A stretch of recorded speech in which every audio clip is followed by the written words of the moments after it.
नमस्कार, हेरिटेज दर्पण गाथा राजस्थान में आपका हार्दिक स्वागत है। मैं हूं पूजा सिंह। दर्शकों, आज हम बात करते हैं तवरावटी के तवरों के बारे में और खास करके वहां की राजधानी पाटन के बारे में। और सबसे मुख्य बात जो मैं आपको बताना चाहती हूँ कि तवरों का वर्चस्व बढ़ाने वाले हमारे राजनेता जो कृषि मंत्री हैं नरेंद्र सिंह तोमर और उनके सुपुत्र देवेंद्र प्रताप सिंह तोमर, जो कि उन्हीं के पद चिन्हों पे जनता की सेवा में लगे हुए हैं, वो भी हमारे इसी समाज से ही ताल्लुक रखते हैं। चलिए बात करते हैं तवरों के इतिहास के बारे में। जितेंद्र सिंह जी हमारे साथ में। जितेंद्र सिंह जी, बताइए कि क्या इनका पाटन की राजधानी से संबंधित इतिहास रहा है?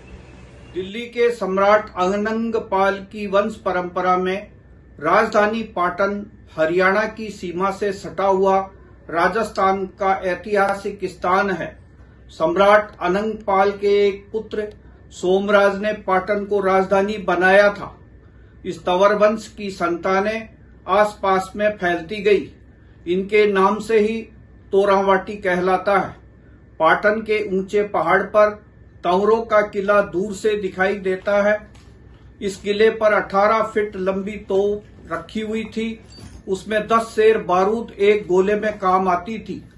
राजस्थान पत्रिका के आओ गांव चले में बिशन सिंह शेखावत जी ने लिखा था कि पाटन में सिंधिया के सेनापति डिबोइन ने 20 जून 1790 ईस्वी को जयपुर, जोधपुर तथा इस्माइल बेग की संयुक्त 55,000 सेना को परास्त किया था।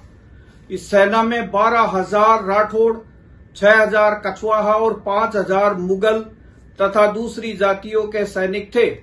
ठाकुर नरेंद्र सिंह जोबनेर की पुस्तक में पाटन युद्ध के बारे में लिखा है कि इस युद्ध में मराठों ने 3 घंटे में 12,000 तोपों के गोले फेंके थे। युद्ध में सैकड़ों लोग मारे गए थे। मुगल काल में पाटन का सीधा संबंध दिल्ली से था। बिहार के मुंगेर के किले को तोड़कर पाटन के राव बलभद्र सिंह तंवर ने बड़ा नाम कमाया था। मुंगेर में उनकी छतरी भी है।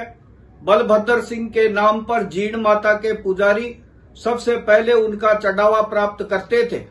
पाटन में बावड़ी कुएं केसरी सिंह के समय बने थे। आदिवासियों के लिए प्राण देने वाले बस्तर के महाराजा प्रवीण चंद्र भंजदेव ने पाटन की राजकुमारी से विवाह किया था। पाटन के चारों तरफ परकोटा था। शेखावत ने 33 साल पहले लिखा था, पाटन इलाके में तोमर वंश के राजपूतों का शासन रहा। तंवर राजपूतों का सीधा संबंध पांडव पुत्र अर्जुन के वंशज दिल्लीपति सम्राट अनंगपाल तोमर से हैं। उनके पुत्र अमजी और सलून यानी सालीवाहन ने ये राज्य स्थापित किया था। सलून ने अचलगढ़ किले को जीता और सांखला राजपूतों के 32 गांवों पर कब्जा किया था। सलून के बड़े भाई अमजी ने नरेना पर अधिकार किया।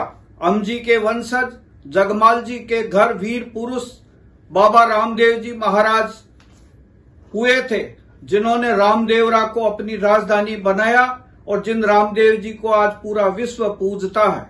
निहाल सिंह ने पाटन के पास नरहर जीता। सन 1110 में राजा दोहता ने तोंदा को जीतकर अचलगढ़ में मिलाया। राजा जयरथ के शरीर पर घने बाल होने के कारण इनका नाम जटमल पड़ा। जाटू तोमर के वंशज हरियाणा के रोहतक, भिवानी, सिरसा, महेंद्रगढ़, गुड़गांव आदि 1440 गांवों में बसे हैं। इनके बड़े भाई हरमनजी ने धौलपुर के आसपास के इलाके में कब्जा किया था। सन 1135 में दोहता के बेटे पोपट राज तोमर ने पपूरना की नींव रखी थी। पीपल राज तोमर ने सन 1156 में पाटन के बाबू सांखला को व बिहार के भीम सांखला को हराया था। उन्होंने पाटन को राजधानी बनाया। पीपल राज के समकालीन दिल्ली में तोमर शासक मदन पाल राजा थे। पाटन के तोमर दिल्ली की ही शाखा थी। पाटन की गद्दी पर बैठे राणा आसल पृथ्वीराज चौहान के समकालीन थे। तराइन के युद्ध में आसल और पाटन के तोमरों ने भाग लिया था। राणा जगमाल के 8 बेटे हुए राणा लूणकरण के 11 बेटे थे, जिनमें 8 जिंदा रहे, जिनके 8 थांबे शुरू हुए। राणा कंवल तोमर की पुत्री का विवाह आमेर नरेश उदयकरण के साथ हुआ था। राणा कंवल के पुत्र उदो, आसलजी, कैलोरजी, फत्तूजी की 4 खापें बटी।